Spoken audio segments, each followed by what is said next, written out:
Hello everyone and welcome back to the channel. तो मुझे बहुत सारे बच्चों को जो मैंने वीडियो डाला था रिलेटेड टू आयुध सर और एमआर सर, सबका यही जो कमेंट था वो इधर एमआर सर के लिए था, इधर आयुध सर के लिए था। लेकिन एक बात जो मुझे इस वीडियो में तुमको शेयर करनी है, आर यू यूजिंग आयुध सर और एमआर सर्स लेक्चर इफेक्टिवली? क्या ऐसा तो नहीं होता कि जल्दी मैं लेक्चर तो अटेंड करता हूँ but after 1 month, after 2 month जो मेरा लेक्चर है वो दिमाग से कहीं और होता है, क्वेश्चंस बिल्कुल नहीं बनते।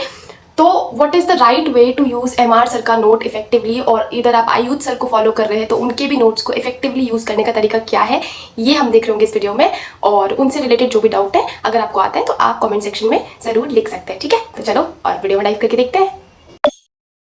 One and welcome back to the channel.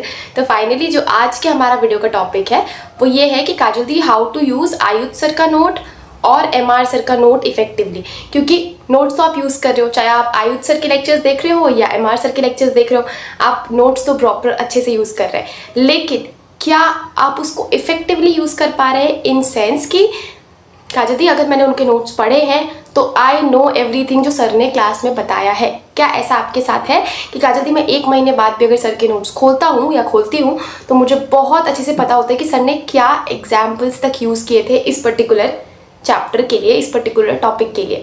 तो अगर आपको ये पता है, गुड। अगर नहीं तो लेट्स डिस्कस। सबसे पहले देखो, एक डाउट जो मुझे बहुत फ्रीक्वेंटली सुनने को मिलता है कि काजल दी, मैं नोट्स बनाता हूँ, है ना, एमआर सर के हो या आयुध सर के हो या किसी भी टीचर के हो, मैं नोट्स बनाता हूँ, लेकिन एक तो तुम लोग की जो सबसे बड़ी गलती होती है वो ये कि हम समझते हैं कि काजल दी बैकलॉग ना, ये जो बैकलॉग है ये मेरे चैप्टर्स का है। मैंने कभी आज तक किसी बच्चे से ये नहीं सुना कि काजल दी, मेरा ना 10 घंटे का बैकलॉग है, द रीज़न इज 4 आवर्स का लेक्चर एंड 6 आवर्स का revision plus DPP.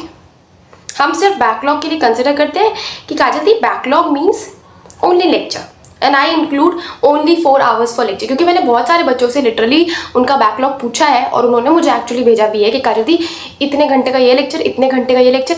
Backlog is not only about taking lecture. ज़रूरी है तभी तो वो बैकलॉग है, लेकिन अगर उस बैकलॉग का रिवीजन नहीं है, अगर उस बैकलॉग का क्वेश्चन प्रैक्टिस नहीं है, अगर उस बैकलॉग से रिलेटेड आपने डीपीपी सॉल्व नहीं किए हैं तो that is absolute waste of time. तो सबसे पहले अगर आपको किसी भी टीचर के लिए, स्पेसिफिकली एमआर सर और आयुध सर के लेक्चर्स देख रहे हैं तो काफ़ी बड़े होते हैं, आपको जो सबसे पहला इंपॉर्टेंट चीज़ याद रखना है कि अगर मैंने 20 आवर्स का सर का लेक्चर कर भी लिया, ठीक है, मान लो कि सर ने एक चैप्टर को टोटल 20 आवर्स में करवाया, अगर कर भी लिया और मैंने इसको प्रॉपर रिवीजन नहीं दिया है काजल दी, तो डेफिनेटली 1 महीने बाद मेरे खुद के ब्रेन को ये फीलिंग आ रही होगी कि this information is not important for my body, for my mind. तो इसीलिए अब इस इंफॉर्मेशन को इरेज कर दिया जाता है, इरेज कर देते हैं। Literally this happen with your memory, because मैं फिजियोलॉजी पढ़ाते पढ़ाते मुझे, मैं मेमोरी की अगर तुमको डेफिनेशन बताऊँ ना, तो मेमोरी का लिटरली यही डेफिनेशन होता है कि in order to get something from your short term memory to long term memory you need repetition. हमारा ब्रेन सबसे प्रायोर चीज़ पे बेस्ड है, वो है repetition.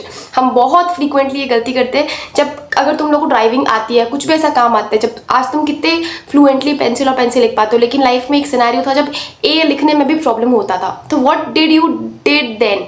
You only repeated writing a, फिर इसके बाद धीरे धीरे करके फ्लुएंसी बना और आज तुम बिना रुके लिख पाते हो। सेम होता है तुम्हारे सब्जेक्ट के साथ। फिजिक्स डिफिकल्ट नहीं होता, फिजिक्स का proper lack of revision difficult उसे बना देता है। क्योंकि हम सोचते हैं काजल दी फिजिक्स में रिवीजन करना क्या है, 4 तो फॉर्मूला है गिन चुन के एक चैप्टर में। नहीं, फिजिक्स में सिर्फ फॉर्मूला रिवाइज करना फिजिक्स का रिवीजन नहीं होता। फिजिक्स के क्या आपने लेक्चर रिवाइज किए हैं कि काजल दी, आज एमआर सर ने अगर मुझे 2 घंटे पढ़ाया है तो मैं इस 2 आवर के लेक्चर को आज अपनी लाइफ में, आज अपने दिन में 30 मिनट दे करके पूरा का पूरा जो लेक्चर है उसको बैठ करके आराम से शांति से रिवाइज करूँगा या करूँगी।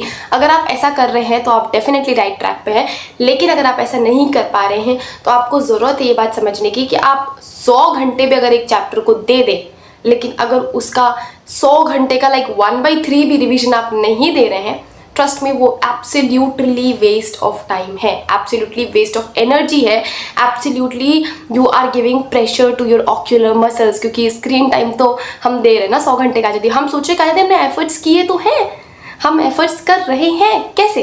हम 100 घंटे के लेक्चर्स देख लिए हमने हमारे सर के, what's the logic of that lecture अगर आपको वो लेक्चर दिमाग में प्रिंट नहीं है? और प्रिंट करवाने के लिए you don't need a genius IQ, you just need a simple thing, that is proper repetitive revision. पहला इंपॉर्टेंट चीज़। और रिवीजन ऐसा नहीं कि चलो काजल दी अब आपने बोला लेक्चर तो सिर्फ लेक्चर का रिवीजन नहीं, क्या आपने सर के कराए हुए हर क्वेश्चन का रिवीजन किया है? क्या आपने अगर सर का लेक्चर कंप्लीट कर लिया है उसके बाद PYQ बैठकर खुद से किया है? और क्या PYQ का रिवीजन किया है?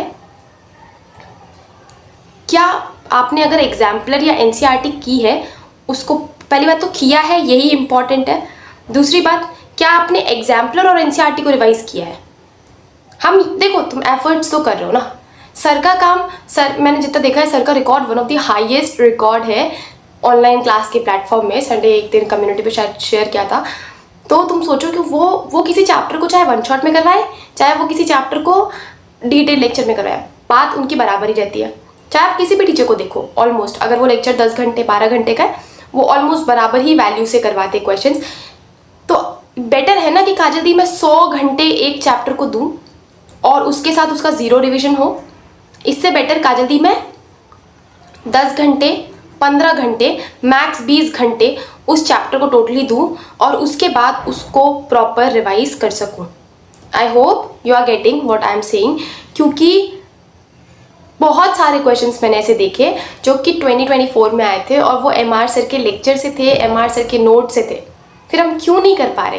The reason is MR sir ने पढ़ाने में तो कोई कमी नहीं की, उन्होंने जैसे आपको पढ़ाया वैसे उस बच्चे को भी पढ़ाया जिसका सिलेक्शन हुआ। डिफरेंस यहाँ पे आ गया कि शायद उस बच्चे ने रिवीजन को प्रायोरिटी दिया, शायद उस बच्चे ने सेम क्वेश्चन का बस वैल्यू बदल के खुद से क्वेश्चन करने की कोशिश की, थ्योरी पॉइंट्स को भी बराबर रिवाइज किया, जो शायद आप करने में फेल हो गए। तो ये बहुत इंपॉर्टेंट स्टफ है। अब हमने ये तो समझ लिया। पहली बात तो पहला रिवीजन तुम तभी डालो जैसे ही वो क्लास खत्म होता है। चलो मान लो कि काजल दी मेरा भी क्लास खत्म हुआ, I have the next lecture instantly, ठीक है, आप तुरंत नहीं कर पा रहे, आप शेड्यूल बना लो, स्लॉट रखो प्रॉपर कि काजल दी इधर आई स्टडी बायोलॉजी और केमिस्ट्री और physics, I am going to give 30 minutes पर स्लॉट एटलीस्ट फॉर रिविजन। ज़्यादा मत रखो, 30 मिनट रखो कि काजल दी आज मुझे फिजिक्स जितना भी रिवाइज हो जाएगा ना 30 मिनट में मैं करूँगा। स्पीड के साथ रिवाइज करो, ऐसे नहीं कि आराम आराम से रिवाइज करें, स्पीड के साथ रिवाइज करो, ठीक है। डिसाइड कर लो कि काजल दी मैं 10 मिनट में ना 5 पेजेस रिवाइज करूँगा या 20 पेजेस रिवाइज करूँगा, 10 पेजेस रिवाइज करूँगा, डिपेंडिंग अपॉन योर फ्रीक्वेंसी और योर रीडिंग और रिवाइजिंग हैबिट, ठीक है। अब आपने पहला रिविजन तो उसी दिन आपको देना है, या तो तुरंत दे दो या तो एक कभी भी टाइम स्लॉट करके फिक्स कर दो। दूसरा रिविजन आपको तीसरे या चौथे दिन में देना है। कैसे? अब आपने आज जो लेक्चर देखा ठीक है, बढ़िया चल रहा है, और आपको 4th डे पे या 3rd डे पे whenever you feel like okay, तब आपको क्या करना है कि काजल दी चलो आज ना मैंने जो लेक्चर नंबर 1 किया था उसको एक बार दोबारा देख लेता हूँ। ये बहुत सिंपल होगा या बहुत फास्ट होगा कंपेयर टू जब आपने फर्स्ट डे लगाया था, क्योंकि आपने ऑलरेडी चीज़ें देख रखी हैं यहाँ पर पहले से। फिर अगर आपको ऐसा लगता है तो आप एक रिविजन 10 to 12 डेज में दे सकते हैं, और अगर नहीं लग रहा है तो 15 दिन में भी दे दो, कोई दिक्कत नहीं है। और फाइनली फिर आपको एक रिवीजन आपको मंथली बेसिस पर उसी सेम लेक्चर का करना है। करके देखो, एक लेक्चर के लिए करके देखो, और trust me the difficulty that you think कि वो फिजिक्स में है वो उतना नहीं है, difficulty that you think in chemistry में है वो उतना नहीं है। Everything your brain does not know anything, जिसको हम डिफ़िकल्ट और ईजी बोलते हैं। हमारे ब्रेन को सिर्फ एक बात पता है कि मैंने जिस चीज़ को जितनी बार रिपीट किया है वो चीज़ मेरे लिए इंपॉर्टेंट है, rest everything is useless. That's important. या तो 2 तरह से ही तुम ब्रेन में अपनी मेमोरी को शार्प कर पाओगे। फर्स्ट इज या तो इमोशन ऐड कर दो, और दूसरा हो सकता है कि या तो अगर इमोशन नहीं ऐड कर पा रहे तो रिपीटेशन इतना दे दो कि याद हो जाए। याद है खुद को कितनी बार कोसा है, बचपन से कोसा है ना खुद को, तो बस अब खुद को कोसने की जगह खुद को ये याद दिलाना है कि काजल दी आज का दिन मेरा रिवीजन का है। रिवीजन के साथ मत खेलो, भले ही एक लेक्चर छोड़ दो, अगर ऐसा लग रहा है कि काजल दी थोड़ा बहुत ही मुझे आता है छोड़ दो चल जाएगा, पर रिवीजन के साथ बिल्कुल मत खेलो। तो ये कुछ तरीका था जो कि आपके लिए इम्पॉर्टेंट है। अगर आप अभी भी MR सर, आयुध सर, किसी के भी लेक्चर देख रहे हैं, एक्चुअली कोई भी ऐसे वन शॉट या डिटेल लेक्चर भी कर रहे हैं, तो वो ऐसा होना चाहिए कि काजल दी मैंने टाइम को इफेक्टिवली यूज़ किया है रेदर देन टाइम का मिसयूज़ होना। This is very very very important I guess, ठीक है। तो यही बताना था इस वीडियो में, और कुछ डाउट बच गया इसके अलावा तो do let me know in the comment section. मिलेंगे नेक्स्ट वीडियो में, बाय बाय।